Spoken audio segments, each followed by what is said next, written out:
everyone, welcome back to my channel. This is Beatrice. So I'm here to just give you some helpful tips about the K-1 visa process.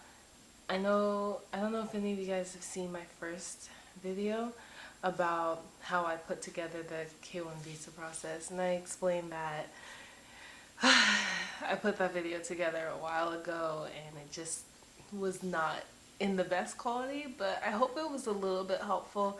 I wasn't able to redo it since I filed in way back in October, so I just decided to just stick with it.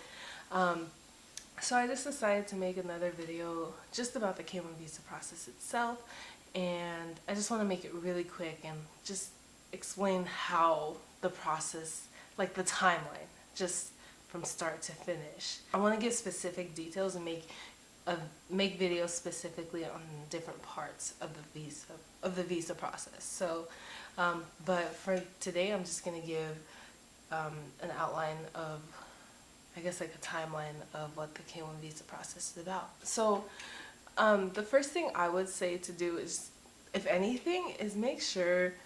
I mean, obviously your relationship is legitimate if you're applying for the K-1 visa process, but make sure you guys have met within 2 years. So for a while it confused me, and I kept thinking that they wanted us to be together for at least 2 years to prove that the relationship was genuine. However, I noticed a lot of people do apply for the K-1 visa even if they haven't been together that long. So they just want you to have met within 2 years just to make sure it's real, because if you met that person 5 years ago and you're like, you know what, we met 5 years ago and we weren't really a thing or anything, but I want to hop on board and go to America, just put the pictures, all the evidence together and hope that I have a shot to come to the US, then they're gonna be like, what is this? So instead, yeah, they want you to be within that 2-year time frame to prove that this relationship is still continuous, not just like an old fling from way back when, or someone, or a friend or family, or someone from your past or whatnot. So with the whole K-1 visa process, after that part, just you first need to gather up the documents. As you guys know, if you haven't seen the documents, watch my previous video, or I would look up how to assemble the K-1 visa packet, even on YouTube, or from USCIS, or the website I mentioned in my last video called Visa Journey, where people explain, and it's a forum. It's so helpful, seriously. Any questions that you have, just look it up. Just look, somebody probably asked it. So I use that to assemble my K-1 visa packet, so I would suggest the same for you guys. The documents included the actual I-129 form, the actual petition, and then you need other forms such as the letter of intent to marry from both the petitioner and the beneficiary, birth certificate, and passport with all the passport pages. If you have naturalization forms, include that. You should have proof of travel, boarding tickets.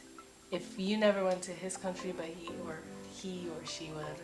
If you never went to their country, but they came to yours, provide that. Include pictures of the family. Include passport stamps. So boarding tickets and passport stamps, those are the main things. Flight tickets, flight receipts. Proof of ongoing relationship includes the pictures that you took when you were with them. And their family, if you have that, that's really nice. Chat logs, video logs, phone call logs as well. Travel hotel receipts, if you guys have that. So people, maybe they travel to another country or another state or another area, if you have the receipts from that. If you have receipts from the hotel that you guys stayed at. And your love story. I don't know if that's actually really needed, but people include that, so I would too. Oh, one thing, divorce decree. So some people include, everybody who has gotten divorced needs to prove that they've gotten divorced.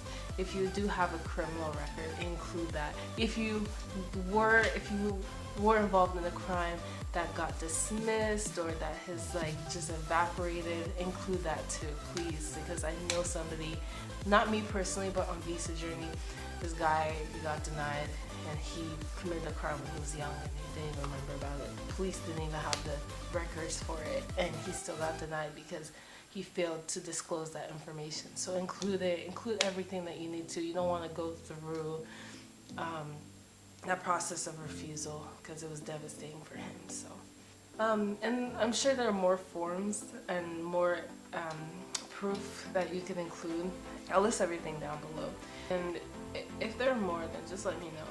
So after you go through the get the packet together, you send it to USCIS, and then once, I mean, it takes months. Mine took 7 months, almost 7 months. It used to be 3 to 4 months, now it's taking 7 months. So it took 7 months before I finally heard back. So after that, they take your petition and then they send it to NVC, and NVC is called the National Visa Center. So National Visa Center will look over your petition, and all is well, then they will give you a case number. The case number will then be mailed to you, or you can call and receive it yourself. NVC will then send your case to the U.S. consulate at your country, either electronically or by mail, DHL. And then the embassy will contact you, or you contact them and say, hey, I know my petition is there, what's next? And they'll tell you what's next. They'll send you what's called Packet 3. Packet 3 will include all the information of what you need, including the visa fee information, the medicals information, the police report information. Yeah, so they'll give you everything that you need to know. Once you get your police, make sure you get your police certificate, make sure you do your medicals on time, and every embassy is different, so you have to look up yours. For mine, I have to get my medicals done at least 15 days before my interview because it takes that long to get the results. So just make sure for yours. Then you can go for your interview. Once you do your interview, and if all goes well, you get approved, then you can pick up your visa. And that's it. That's literally the whole process. It's really not that bad. It's really not that hard. It's just time consuming. It's stressful. It's hard for a lot of couples. Some couples break up in between. Some of them, they withdraw. Some people, I feel bad for a lot of people because they have to put their life on hold because of the process. Especially if, people thought that the process would take altogether just a couple months, like 4 months, 5 months. But now it's taking so long. People who had a 1-year lease, their lease is expiring and they're like, where am I gonna live? People who are working are like telling their boss, hey, so I'm gonna be out of here soon, but I still need the job for now. And their boss is like, okay, so when? Like, what's up? So it's like really difficult for a lot of couples. And for me, I'm a student right now. It's been okay for me because I'm so distracted with school. For my fiance, on the other hand, he's just like, oh, he's impatient. He's not, he's working, but he's not, he's trying to handle it. He's trying to cope with it. I have too many studies, too much studying to do to sit there and dwell on it. But I'm checking Visa Journey every single day, so it was stressful for me too, I'll admit that, but it feels good once you get approved. And that's all there is to it. Thanks for watching this video, and please subscribe. I have so much more videos to come. Video production is my hobby, and I just want to give out information.